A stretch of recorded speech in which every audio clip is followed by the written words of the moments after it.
Hello guys, আসসালামু আলাইকুম। তো দেখেন আমার কোকো কেমনে কারারে দেখতেছে আয়না দিয়ে, আবার একটু বাইরে তাকায় দেখতেছে খাটের উপরে ওকে দেখা যায় কিনা। তো দেখেন এই হচ্ছে ওনাদের দুষ্টামি। তো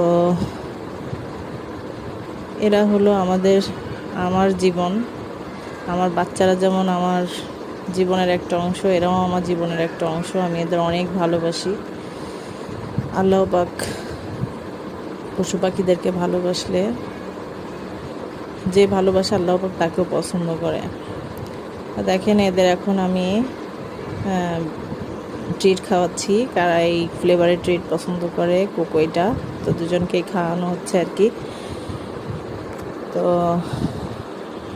মেয়েদের মন আসলে অনেক নরম হয়, আর মায়েরা তো এমনি সন্তানদের প্রতি উইক থাকে।